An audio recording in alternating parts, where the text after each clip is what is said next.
اپنی زندگیوں کو تاریخ کے دھارے میں سمونا پڑتا ہے۔ میں سمجھتا ہوں آج وہ لمحہ ہم سب کے لیے آن پہنچا ہے۔ ہمیں اپنی زندگی کو آج نظر کرنا ہوگا اپنی قوم کے۔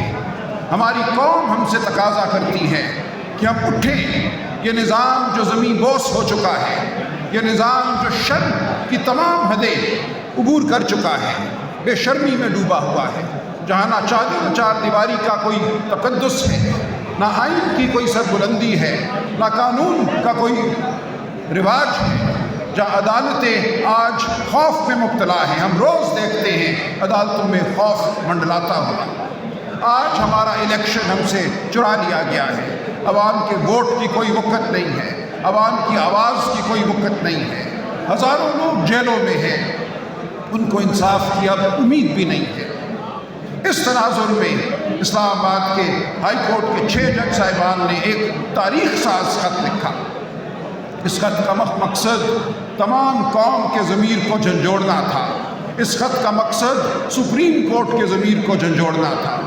لیکن اگر میں علامہ اقبال سے شعر مستعار لوں تو سپریم کورٹ کا جو رویہ ہمارے سامنے آیا ہے اس کے حوالے سے یہی میں کہوں گا، وائے ناکامی کارواں کے دل سے احساس زیاں جاتا رہا، وائے ناکامی متاع کارواں جاتا رہا، کارواں کے دل سے احساس زیاں جاتا رہا۔ سپریم کورٹ نے بالکل ادراک نہیں کیا اس موقع کا، اس تاریخی موقع کا، اس کے مضمرات کا۔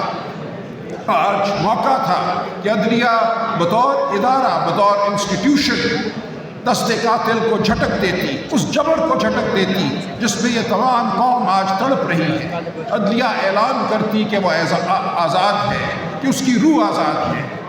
لیکن ہم نے دیکھا ایک ایسا فیصلہ ہوا جو مفاہمت پر مبنی ہے، جو مصلحت پر مبنی ہے، جس نے اس تمام اصول کو پامال کر دیا۔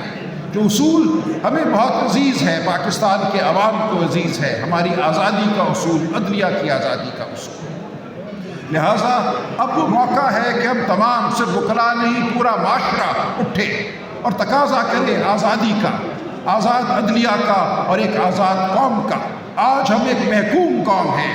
میں آپ سے استدعا کرتا ہوں، اٹھیے، ہمارے ساتھ چلیے، اپنی آزادی کی جانب چلیے، ان اصولوں کی جانب چلیے جو ہمیں عزیز ہیں، جو ہمارے دین کا حصہ ہے، جو ہمارے آئین کا حصہ ہے۔ ہم آپ کے ساتھ ہیں، آپ ہمارا ساتھ دیجیے۔ بہت شکریہ۔ Thank you. ظلم کے یہ ضابطے ہم نہیں مانتے۔ ظلم کے یہ ضابطے۔ محترم ولی اللہ جلد بائنڈ اپ ہو جائے گا، مہربانی فرمائے ذرا۔ بسم اللہ الرحمن الرحیم۔ آنریبل پریزیڈیم، میرے تمام وکلاء دوستوں، آج جس ایشو پہ یہ کنونشن بلایا گیا ہے، ہم نے 6 ممبر پاکستان بار کونسل نے پہلے ہی یہ ایک لیٹر لکھا ہے پاکستان بار کونسل کو کہ اس پہ امیڈیٹلی میٹنگ کال کی جائے جنرل ہاؤس کی۔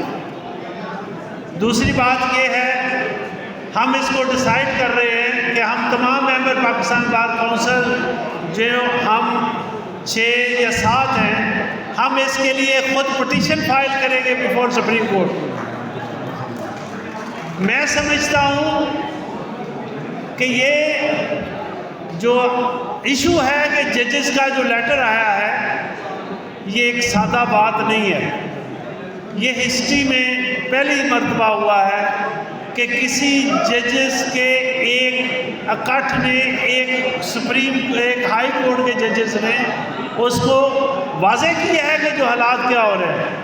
پہلے تو چھپی چھپائی ہوتی تھی باتیں، کوئی کسی کو کہتا تھا، نہیں کہتا تھا، وہ بات مانتا تھا یا نہیں مانتا تھا۔